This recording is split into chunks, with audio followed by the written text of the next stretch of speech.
ഇന്നത്തെ നമ്മുടെ വീഡിയോ നല്ല വെയിറ്റുള്ള കർട്ടനുകൾ വാഷിംഗ് മെഷീനിലിടാതെ കല്ലിൽ വെച്ച് ഉരച്ച് കഴുകിയെടുക്കാണ്ട് വളരെ ഈസി ആയിട്ട് നിമിഷ നേരം കൊണ്ട് ക്ലീൻ ചെയ്തെടുക്കുന്നൊരു വീഡിയോ ആണ് കേട്ടോ.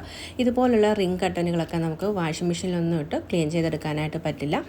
മാത്രമല്ല നമ്മൾ ലേഡീസിനൊക്കെ ഒട്ടുമിക്ക ആളുകൾക്കും ഷോൾഡർ പെയിന്, ബാക്ക് പെയിൻ ഒക്കെ ഉണ്ടാവില്ലേ? അങ്ങനെയുള്ളവർക്ക് നമുക്ക് ഈസി ആയിട്ട് ചെയ്യാൻ പറ്റുന്നൊരു രീതിയാണ് ഇന്ന് കാണിക്കുന്നത്.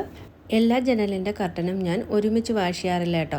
ഓരോ ജനലിൻ്റെ കർട്ടനായിട്ട് എടുത്താണ് വാഷ് ചെയ്യുന്നത്. ഇല്ലെങ്കിൽ നമുക്ക് പണി കിട്ടും. അപ്പോൾ ഇങ്ങനെ കുറേശ്ശെയായിട്ട് നമുക്ക് ക്ലീൻ ചെയ്യുവാണെങ്കിൽ എളുപ്പത്തിൽ ക്ലീൻ ചെയ്യാനായിട്ട് കഴിയും. ഇപ്പം ഞാൻ ഒരു വിൻഡോയുടെ കർട്ടനാണ് കേട്ടോ എടുക്കുന്നത്. 3 പീസുണ്ട്. അത്യാവശ്യം നല്ല വെയിറ്റുള്ള കർട്ടനാണ്. ഞാൻ കർട്ടനും അതുപോലെ തന്നെ ഡോർ മാറ്റുകളും ഒന്നും വാഷിംഗ് മെഷീനിലിട്ട് കഴുകിയെടുക്കാറില്ല കേട്ടോ. അപ്പോൾ അത് ഈ ഒരു രീതിയിലാണ് കഴുകിയെടുക്കുന്നത്. അപ്പോൾ അത് നമ്മുടെ കർട്ടനുകളെല്ലാം നമ്മൾ എടുത്തിട്ടുണ്ട്. ഞാൻ കാണിച്ചു തരാം ഇതിൽ എത്രത്തോളം അഴുക്കുണ്ടോ എന്നുള്ളത്. നമ്മുടെ ആ ഒരു റിംഗ് കർട്ടൻ ആകുമ്പോൾ ആ ഫോൾഡിങ്സ് വരുന്ന ഭാഗത്തൊക്കെ നല്ല പോലെ അഴുക്കുണ്ടായിരിക്കും. കണ്ടില്ലേ, നല്ല പോലെ തന്നെ അഴുക്കുണ്ട്. നമ്മൾ ഈ ഒരു കർട്ടനാണ് ഒട്ടും തന്നെ സോപ്പിട്ട് കഴുകിയോ ഉരയ്ക്കുകയോ ഒന്നും ചെയ്യാതെ നിമിഷ നേരം കൊണ്ട് ക്ലീൻ ചെയ്തെടുക്കുന്നത്. അതിനായിട്ട് നമുക്ക് വേണ്ടത് ഇതുപോലെ കുറച്ച് കട്ടിയുള്ള നൂലാണ് കേട്ടോ. ഇനി നിങ്ങളുടെ കയ്യിൽ നൂലില്ല എന്നുണ്ടെങ്കിൽ ഉപയോഗിക്കാത്ത ഷൂലേസ് എടുത്താലും മതി. ഈ രീതിയിൽ നിങ്ങൾ ഒരു പ്രാവശ്യം കർട്ടനുകൾ ക്ലീൻ ചെയ്തെടുത്താൽ പിന്നെ മാസം തോറും നിങ്ങൾ വിൻഡോയുടെ കർട്ടനുകൾ എടുത്ത് ക്ലീൻ ചെയ്യും. അത്രയ്ക്ക് എളുപ്പമാണ് കേട്ടോ. നമ്മൾ തുണി കഴുകുന്നതിനേക്കാളും എളുപ്പമാണ്. ഞാൻ ഗ്യാരൻ്റിയാണ് കേട്ടോ. ഇനി നമുക്ക് കർട്ടൻ്റെ ഫോൾഡിങ്സ് എല്ലാം ഇതുപോലെ ഒന്ന് സെറ്റാക്കിയതിന് ശേഷം നമ്മളെടുത്ത നൂലുണ്ടല്ലോ, ആ നൂല് ഈ ഒരു ഹോളിനുള്ളിലൂടെ ഇട്ട് കൊടുത്ത് നല്ല പോലെ ടൈറ്റായിട്ട് നമുക്കൊന്ന് കെട്ടിയെടുക്കണം. നമ്മൾ ബക്കറ്റിലെ വെള്ളത്തിലിട്ട് അലമ്പി കഴുകിയെടുക്കുന്ന സമയത്ത് ഈ നൂല് അഴിഞ്ഞു പോകരുത് കേട്ടോ. അതുകൊണ്ട് നല്ലപോലെ ഊരിലാമ്പിട്ട് കെട്ടിയെടുക്കുക. ഇനി ഈ കെട്ട് നമ്മൾ കഴുകി ഉണക്കി വീണ്ടും നമ്മുടെ വിൻഡോയിൽ റീസെറ്റ് ചെയ്യുന്ന സമയത്ത് മാത്രമാണ് കേട്ടോ ഊരുന്നത്. അതുകൊണ്ട് തന്നെ അത്യാവശ്യം നല്ല പോലെ ടൈറ്റായിട്ട് കെട്ടിക്കോളൂ. ഇങ്ങനെ നമ്മൾ നൂല് ഉപയോഗിച്ച് കെട്ടുന്നത് കൊണ്ട് തന്നെ ഈ കർട്ടനുകൾ നമ്മൾ എങ്ങനെ കഴുകിയെടുത്താലും ആ ഫോൾഡിങ്സ് ചേഞ്ച് ആവത്തില്ല കേട്ടോ. വീണ്ടും നമുക്ക് റീസെറ്റ് ചെയ്യാനായിട്ട് എളുപ്പമായിരിക്കും.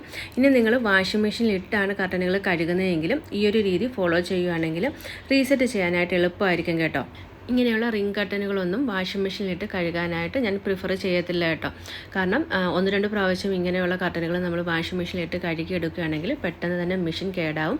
അതിനേക്കാളും എളുപ്പമാണ് കേട്ടോ ഇതുപോലെ ബക്കറ്റിൽ കുറച്ച് വെള്ളം എടുത്ത് ക്ലീൻ ചെയ്തെടുക്കാനായിട്ട്. നമ്മുടെ 3 കർട്ടനുകളും ഞാൻ നേരത്തെ പറഞ്ഞതുപോലെ ടോയിന് ഉപയോഗിച്ചിട്ട് സെപ്പറേറ്റ് ആയിട്ട് നമ്മൾ കെട്ടി വെച്ചിട്ടുണ്ട്.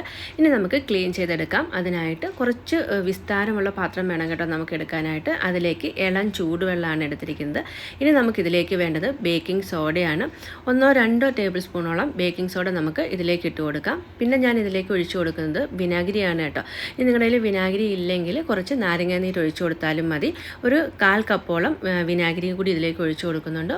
പിന്നെ നമ്മൾ കഴുകാനായിട്ട് ഉപയോഗിക്കുന്ന ഏത് സോപ്പ് പൊടിയാണെങ്കിലും അത് നമുക്ക് ഉപയോഗിക്കാം. 2 ടേബിൾ സ്പൂണോളം സോപ്പ് പൊടി ഇട്ട് കൊടുത്തിട്ട് ഒരു മണത്തിനായിട്ട് കുറച്ച് ഷാമ്പു കൂടി നമ്മൾ ഒഴിച്ചു കൊടുക്കുന്നുണ്ട് കേട്ടോ. ഇനി ഇതെല്ലാം കൂടെ നല്ലപോലെ കൈ ഉപയോഗിച്ച് തന്നെ മിക്സ് ചെയ്ത് പതപ്പിച്ചെടുക്കണം. നല്ലപോലെ പതപ്പിച്ചെടുത്തിട്ട് ഈ ഒരു ലിക്വിഡിലേക്ക് നമുക്ക് കർട്ടനുകൾ മുക്കി വെക്കാം.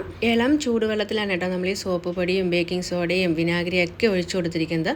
അതുകൊണ്ട് തന്നെ ഈ ഒരു വെള്ളത്തിൽ ഒരു 2 മണിക്കൂറോളം മുക്കി വെച്ച് കഴിയുമ്പോഴേക്കും ഇതിനുള്ളിലുള്ള അഴുക്കൊക്കെ പൊയ്ക്കോളും. നല്ലപോലെ അഴുക്ക് പിടിച്ചിട്ടുള്ള കർട്ടനുകളാണെങ്കിൽ നിങ്ങൾ രാത്രിയിൽ മുക്കി വെച്ചിട്ട് രാവിലെ കഴുകിയെടുത്താൽ മതി.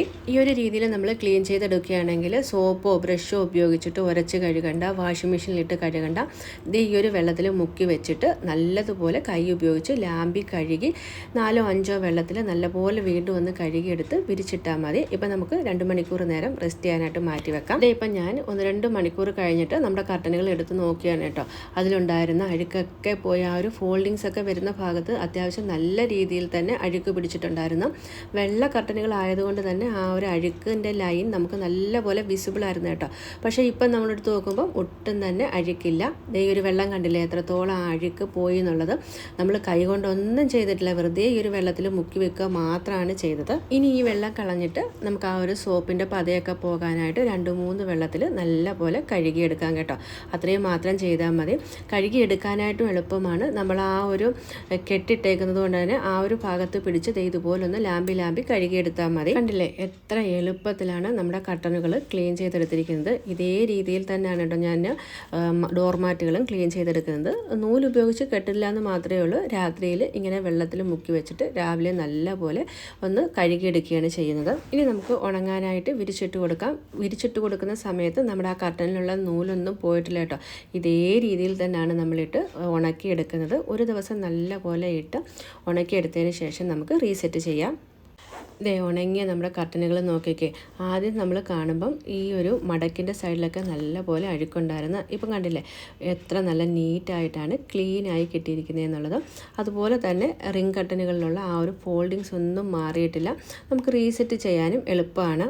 റീസെറ്റ് ചെയ്യാനായിട്ട് നമ്മുടെ ആ ഒരു കർട്ടനിൽ കെട്ടിയിരിക്കുന്ന നൂല് അഴിച്ചു മാറ്റിയതിന് ശേഷം സെറ്റ് ചെയ്താൽ മതി കേട്ടോ. വളരെ എളുപ്പമാണ്. അല്ലാതെ നമ്മൾ ക്ലീൻ ചെയ്തെടുക്കുകയാണെങ്കിൽ ആ ഒരു മടക്കൊക്കെ നമ്മൾ ഉണക്കിക്കൊണ്ട് വരുന്ന സമയത്ത് പോയിട്ടുണ്ടാവും. അപ്പോൾ ഇന്നത്തെ നമ്മുടെ കർട്ടൻ്റെ ക്ലീനിങ് വീഡിയോ നിങ്ങൾക്ക് ഇഷ്ടപ്പെട്ടിട്ടുണ്ടെങ്കിലും ഉപകാരപ്പെട്ടു എന്ന് തോന്നുന്നുവെങ്കിലും ഫ്രണ്ട്സിനും ഫാമിലിക്കും ഒക്കെ ഒന്ന് ഷെയർ ചെയ്യാനായിട്ട് മറക്കരുത്. ഒപ്പം തന്നെ ആദ്യമായിട്ട് കാണുന്ന കൂട്ടുകാരുണ്ടെങ്കിൽ ഒന്ന് സബ്സ്ക്രൈബ് ചെയ്യാനും തൊട്ടടുത്ത് കാണുന്ന ബെല്ലൈക്കൻ എനേബിൾ ചെയ്യാനും മറക്കില്ലല്ലോ. അപ്പം വീണ്ടും നല്ലൊരു വീഡിയോയിൽ കാണാം. അതുവരേക്കും ബൈ ബൈ.